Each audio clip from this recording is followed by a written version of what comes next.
All right, good morning, good afternoon, good evening, YouTube preppers. This is Prepping Outside the Box. I'm Josh, and today's subject matter will be movement considerations, right? And there's quite a bit that goes into this. I try to keep the video short and sweet so you can take these and do further investigation, get the talking going in the comments section, what have you, but at least learn something. And we're going to go over mobile and on foot, mobile or on foot. For the considerations. We're going to start with mobile, and of course, as always, try to stick with the micro. I know some of this can be debatable, but try to stick to the parts that aren't usually considered. All right, so first things first on mobile. If you're going through the whole vehicle, right? You got 4 or 5 vehicles in your little motorcade or whatever in your team, however it is, but your vehicle, is your inventory secured? Or is it all just thrown in there, right? And what I mean by that is if you were to, say, slam into the vehicle in front of you, are the items in the back coming to the front and hitting people on the way? If you do a rollover, are you gonna have to worry about the items in your vehicle being extra debris that's knocking around against your face while you're rolling? So, make sure the stuff in your vehicle is secured. Make sure you have a way to tie things down and keep it from flying around the vehicle if something bad happens, right? So, are the items secured? Secondly, and I'm sure a lot of people do this already, but make sure you're cleaning the inside of your windshields, right? All that film that builds up inside there, take a rag every once in a while, just wipe down the inside of those windows, wipe that little nasty film off there, help reduce glare and all that kind of stuff. Makes it a lot crisper, clearer view for you. So, clean the inside of those windows. Next, we're going to go over the vehicle's abilities, right? And by that, I'm talking for terrain, fuel. When's the last time you conducted a maintenance on the vehicle, right? So there's a whole bunch, and there's more than that, but think about what maybe you have a front wheel or a rear wheel. You don't have an all-wheel drive, you don't have 4x4, whatever it is. Think about what your vehicle's actual ability is, so you don't get stuck when you're going off-road or whatever it is.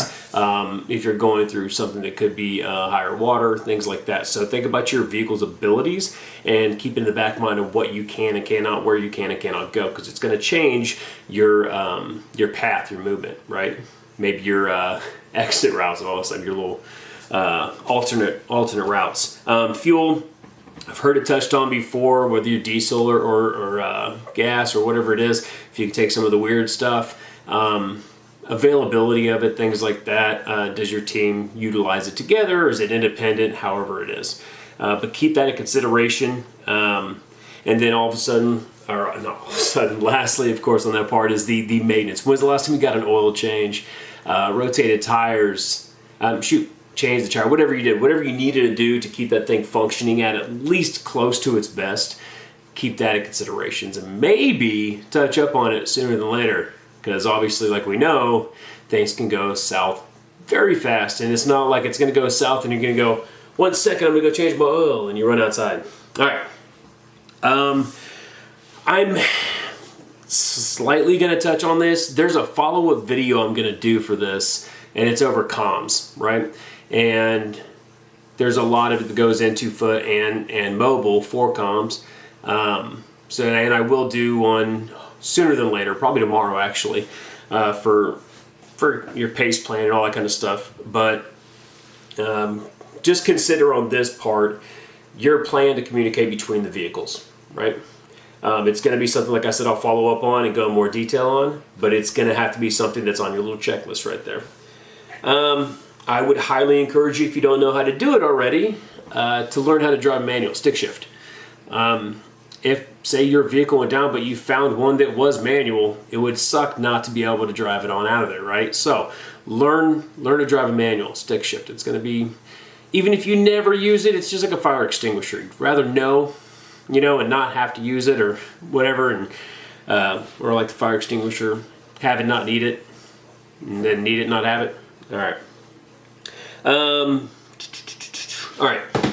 Gear position. So, if you've ever gone over it before, I don't know, but the way you put your vehicle together, so all the food, water, the different random gear you plan on bugging out with or plan on moving with, is it accessible, for one, depending on the urgency of what you need? So, as an example, you're going down the road and you get a flat. Do you want to have to start searching through the back of your truck or whatever your vehicle underneath all of this mounds of stuff for your jack or stands or whatever you're going to be using, whatever you can use to fix whatever problem has arose?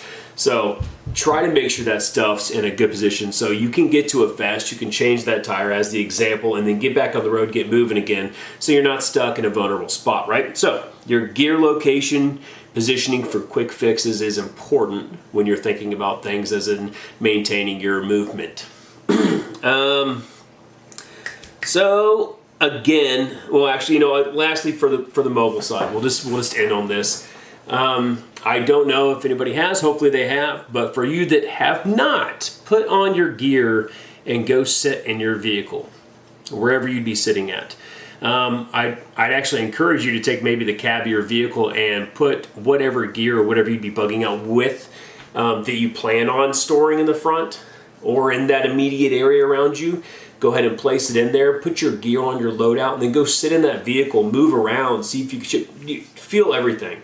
Is it easy to do gas and clutch and all that kind of stuff? Can you move around and operate with your gear in your vehicle, or do you have to adjust your gear or whatever you have in your vehicle, right? Can you set your rifle down?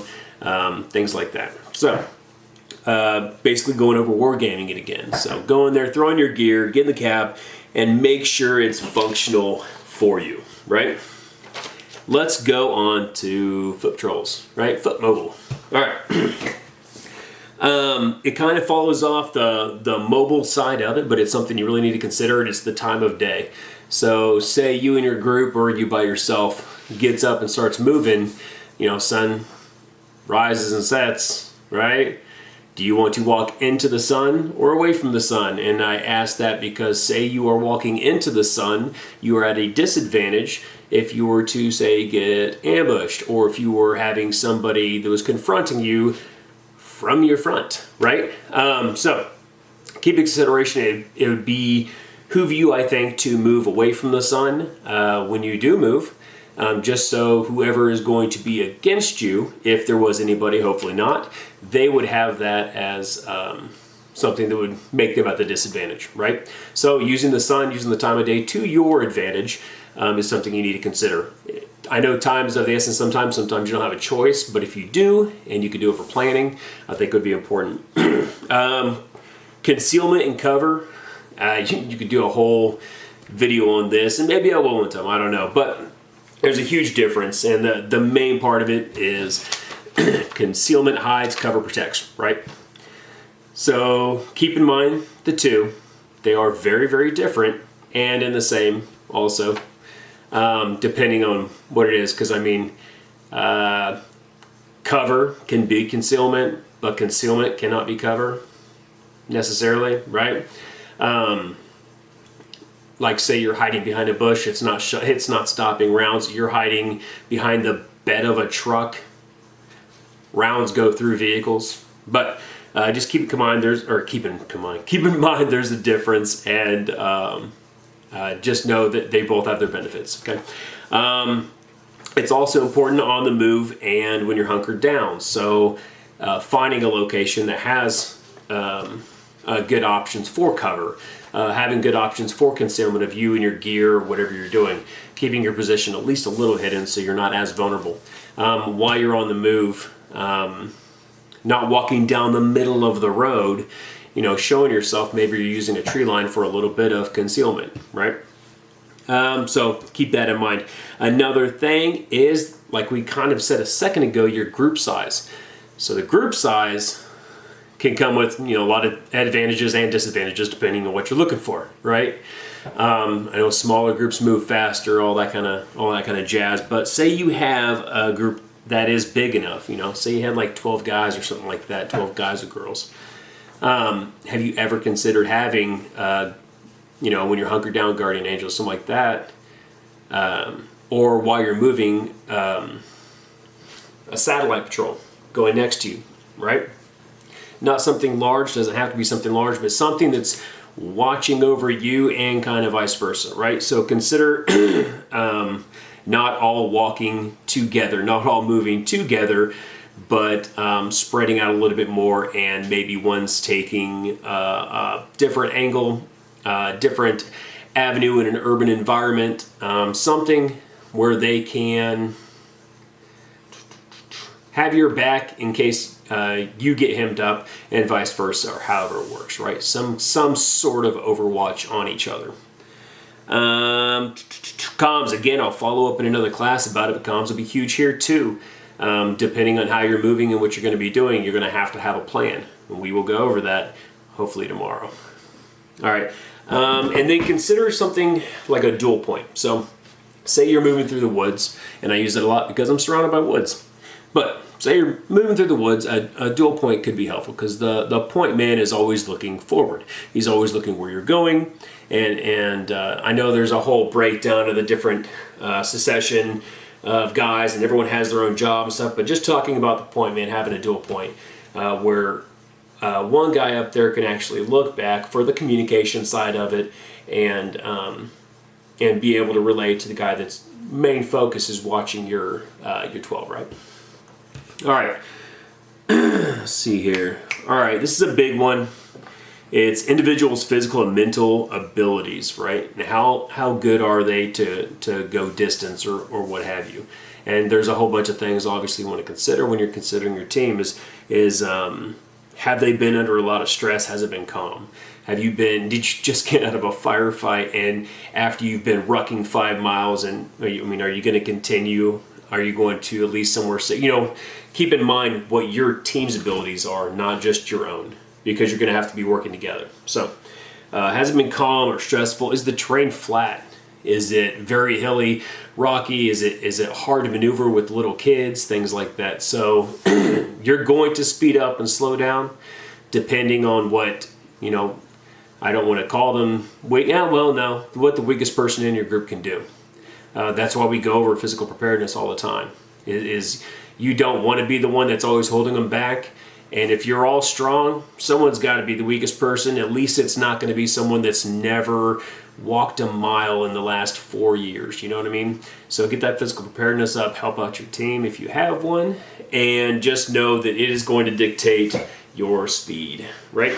And your ability to go in certain locations, certain routes. Land navigation, again, another one you could do an entire video on, but we'll just tap into it a little bit. You're on foot patrol. You're moving to a bug out location. Learn to read a map. I don't know if a phone would even work. We don't know if there's going to be any technology around. Learn to be able to read a map. Learn simple functions of life like that so you can navigate yourself. You can look at terrain marks and things like that, or monuments, and be able to navigate your way through an area, which goes back to also learn how to read a compass. Make sure you're checking it often so you're going the right direction. Learn how to box off routes. There's a lot that goes into land nav, and I'm sure if I just Google or YouTube it, there's hundreds of little YouTube channels discussing specifically land navigation. If you don't know it, I highly encourage you to go check it out.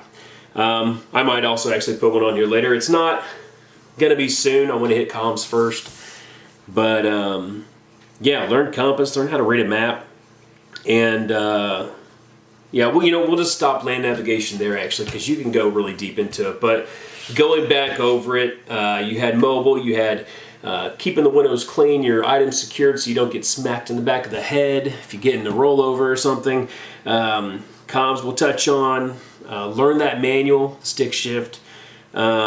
Position your gear right, and war game your gear, right? Make sure everything's going to be functional for you. And then obviously tapping back into the foot. It's going to be watching for the time of day, your sun, using it to your advantage if you can. Your group size, satellite patrolling, guardian angels for hunkering down for while on patrol. And I know we kind of tapped having a dual point, so the point man would have somebody, point woman would have somebody that they could work with. And then obviously the physical mental ability of people that are either stressed or calm, or however it is going in your team. Remember, weakest link, it is a thing. And then land nav, which we just brushed over, but it is an important skill to learn. And I think before too long, you should probably learn it so you're not out there by yourself, lost in the sauce. But anyways, this is Prepping Outside the Box. I'm Josh, and I will see you tomorrow.